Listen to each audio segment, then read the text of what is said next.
नमस्कार।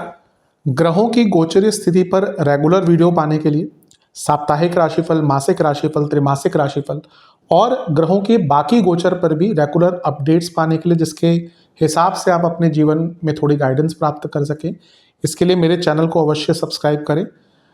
जिन लोगों ने सब्सक्राइब कर रखा है वो ऑल ये जो नोटिफिकेशन सेटिंग होती है इसको क्लिक करें, क्योंकि कभी कभी कुछ लोग बोलते हैं उनको नोटिफिकेशन नहीं मिलती। आशा करता हूँ चैनल को सब्सक्राइब करेंगे और रेगुलर वीडियोस अवश्य आप देखेंगे। नमस्कार। ओम गणेशाय नमः। ओम नमः शिवाय। मैं निखिल ज्योतिषाचार्य आप सभी का मेरे चैनल पर पुनः स्वागत करता हूँ। आशा करता हूँ कि आप सभी स्वस्थ होंगे। महादेव की कृपा आप सभी पर सदैव बनी रहे। कि वीडियो मकर यानी कि कैप्रिकॉन के लिए बहुत विशेष है, क्योंकि वीडियो है 15 दिसंबर से 21 दिसंबर 2025 के साप्ताहिक राशिफल के बारे में। कैसा रहेगा आने वाला सप्ताह मकर के लिए। जो मेरा साप्ताहिक राशिफल होता है वो प्रमुखतः चंद्रमा और उनकी गति पे आधारित होता है। चंद्रमा एक बहुत विशेष ग्रह है।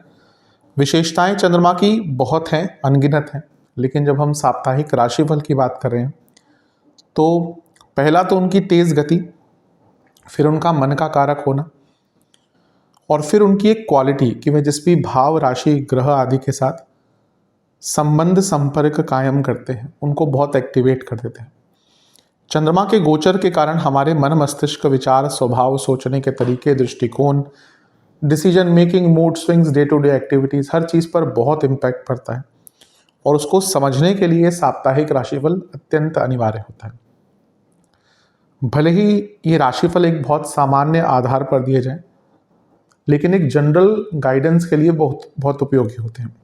जैसे मैं हर बार कहता हूँ कि इस अंधकारमय जीवन में, अनिश्चिततापूर्ण जीवन में ज्योतिष एक मात्र विद्या है जो थोड़ा सा हमें गाइड कर सकती है। तो ये राशिफल गाइडेंस के लिए ही दिए जाते हैं। यदि आपकी लग्न राशि या चंद्र राशि मकर है, दोनों ही देख सकते हैं गाइडेंस के लिए, अलग अलग नहीं बन सकते राशिफल। जहाँ से ज़्यादा सूट और रिलेट करता है वहाँ से देखिए। व्यक्तिगत तौर पर मेरा मानना है लग्न से देखेंगे तो अच्छा, इनकेस नहीं पता है तो चंद्र राशि से भी इसको देख सकते हैं। शुरू करते हैं। चंद्रमा आपके 10वें भाव में होंगे 15 तारीख को, यानी कि तुला में।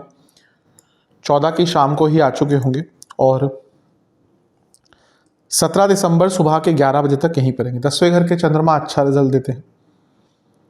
सप्तम के भाव स्वामी है, सप्तम भाव के, तो केंद्र का स्वामी केंद्र में, तो राजयोग की स्थिति होती है। अगर इस टाइम में आपके कार्य क्षेत्र में प्रमोशन आदि की बात चल रही है तो प्रमोशन के योग अच्छे बनते हैं।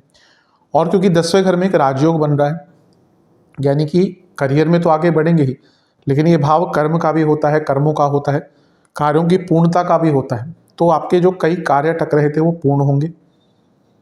उपचय भाव में चंद्रमा जब आते हैं तो जीवन को गति देते ही हैं। यहाँ पर उन पर राहु की दृष्टि है। जो लोग एमएनसी आदि में जॉब करते हैं, अच्छा टाइम है उनके लिए। विदेश संबंधित आपका कुछ धन का संबंध है, कोई सोर्स है आपका विदेश से पैसे का, उसमें लाभ मिलेगा। और यहाँ से गुरु भी देख रहे हैं जो खुद 12वें घर के स्वामी हैं। तो अगर आपका बिजनेस है विदेश से संबंधित, कोई विदेश से संबंधित काम आपका अटक रहा था, वो कार्य पूर्ण हो सकता है, अच्छा है। लेकिन राहु और गुरु इस समय दोनों ही वक्री हैं, बल्कि राहु तो सदैव वक्री रहते हैं, इस समय गुरु भी वक्री हैं। और इन दोनों ग्रहों का प्रभाव चंद्रमा पर एक ही प्रॉब्लम क्रिएट कर सकता है, फोकस की कमी और कुछ गलतियां, जिसके कारण आपकी इमेज खराब हो सकती है। तो जो भी करें बहुत कॉशियसली करें, अदरवाइज इमेज पर प्रहार उसका हो सकता है। आपकी गतिविधियों का, आपके एक्शंस का, आपकी बॉडी लैंग्वेज का प्रभाव पड़ सकता है। लेकिन समय ठीक ठाक ही। यहाँ से चंद्रमा 4थे घर को देखेंगे, थोड़े इमोशनल ज़्यादा रहेंगे, तो इमोशनली ड्रिवन डिसीजन ना लें। नवांश कुंडली बता रही है कि कुछ कार्य अगर जैसा मैंने कहा अटक रहे थे तो उनको पूरा किया जा सकता है। दशांश कुंडली कार्य क्षेत्र में अच्छा टाइम है, बस फोकस की कमी की मैंने बात करी, अच्छा टाइम है। प्रमोशन के योग हैं इस टाइम पे। बिजनेस, अगर कुछ नया स्टार्ट करना चाहते हैं बिजनेस में, या नया बिजनेस ही स्टार्ट करना चाहते हैं तो चीज़ें आगे बढ़ सकती हैं। लव लाइफ, बहुत कंट्रोलिंग मत बनिए, बहुत डिमांडिंग मत बनिएगा। वैवाहिक जीवन वैसे ठीक है, लेकिन इन लॉज के कारण थोड़ी प्रॉब्लम इस टाइम पे हो सकती है और ईगो क्लैशेस भी थोड़े से दिख रहे हैं। चंद्रमा सप्तमेश हैं, तो ये वक्री ग्रहों का प्रभाव कभी कभी कंफ्यूजन क्रिएट करता है मैरिड लाइफ में। स्टूडेंट, टाइम अच्छा है, सब कुछ अच्छा है, लेकिन आप एक चीज़ को फॉलो नहीं कर पा रहे। एक चीज़ मतलब कि कुछ भी आप लॉन्ग टर्म तक फॉलो नहीं कर पा रहे, ये ही कमी है जो वैसे मकर वालों के प्रकृति के विरुद्ध है।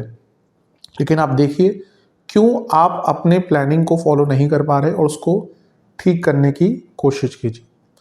जहाँ तक सेहत की बात है, चेस्ट से संबंधित प्रॉब्लम, लोअर बैक में दर्द, इन्फेक्शंस, ब्लड संबंधित प्रॉब्लम्स तंग कर सकती हैं। सर्वाष्टक में आपका तीसरा घर बली है, गतिमान रहेगा हफ्ते का शुरुआती समय, यानी कि एक गति रहेगी शुरू के भाग में। 17 दिसंबर सुबह के 11 बजे चंद्रमा आ जाएंगे आपके 11वें घर में और 19 दिसंबर रात के 11 तक यहीं पे रहेंगे। इससे एक दिन पहले सूर्य का गोचर हो चुका होगा, तो सूर्य का प्रभाव नहीं होगा चंद्रमा पर, तो इसलिए मैंने उनको आगे दिखा दिया। उस जब शुरू का गोचर हुआ था तो चंद्रमा पर कोई प्रभाव नहीं था, इसलिए मैंने अंकित नहीं किया था, तो सूर्य आगे जा चुके होंगे। 11वें घर के चंद्रमा आप बहुत अच्छा रिजल्ट देते हैं, सप्तमेश हैं, काम त्रिकोण, और यहाँ पे शुक्र चंद्र की जोड़ी है, जो शुक्र आपके योग कारक हैं। बहुत शुभ समय है। हफ्ते का शुरुआती भाग जो गति लाया था, वो हफ्ते का मध्य भाग उस गति को कई गुना बढ़ाएगा। यहाँ पर योग कारक शुक्र भी है, यहाँ पर भाग्येश बुध भी है, और यहाँ पे सप्तमेश चंद्रमा भी है। फिर से प्रमोशन के योग कायम है, बिजनेस में बहुत लाभ होगा, और ये इच्छा पूर्ति का बहुत शुभ योग है। शुक्र इच्छा पूर्ति के ग्रह, 11वां भाव इच्छा पूर्ति का, काम त्रिकोण, भाग्येश, योग कारक। हफ्ते का मध्य भाग तो आपके लिए बहुत श्रेष्ठ दिख रहा है। इच्छाओं की पूर्ति होगी, लाभ प्राप्त होंगे। बुध छठे घर के स्वामी हैं और ये उपचय भाव में भी बैठे हैं चंद्रमा के साथ। लीगल केसेस या फिर जैसे कुछ कार्य एकदम बाधित ही हो गया था, सब में आपको विशेष लाभ प्राप्त होगा। धन के लिए तो बहुत अच्छा समय है। शुक्र योग कारक है, दशमेश भी हैं, तो दो केंद्रों के स्वामी और एक त्रिकोण का स्वामी यहाँ पे 11वें घर में, अत्यंत शुभ, अत्यंत शुभ। यहाँ से सारे ग्रह पंचम को देखेंगे तो क्रिएटिविटी, थॉट प्रोसेस, आइडियाज, कोई कमी नहीं होगी। सब कुछ बहुत अच्छा है, लेकिन चंद्रमा नीच के हैं, इसीलिए लालच पर नियंत्रण रखिएगा, क्योंकि लालच भी यहाँ पर बढ़ेगा, वासनाएं भी यहाँ पर बढ़ेंगी। जो भी चीज़ हमें तृप्ति से भी आगे चाहिए होती है ना, कि एक चीज़ हम तृप्त हो गए, उसके बाद भी हमें वो चाहिए रहती है ना, तो वो वासना होती है, उससे बचिएगा। और शकट योग बना हुआ है, तो कुछ कार्य डिलेड हो सकते हैं, तो अपनी तैयारी हर चीज़ पे पूर्ण रखिएगा। नवांश कुंडली बता रही है बहुत सक्सेसफुल टाइम है, लाभ का समय है। दशांश कुंडली, कार्य क्षेत्र में सब अच्छा है, सपोर्ट भी मिलेगा, बस बहुत ज़्यादा किसी पर डिपेंडेंट मत रहिएगा। बिजनेस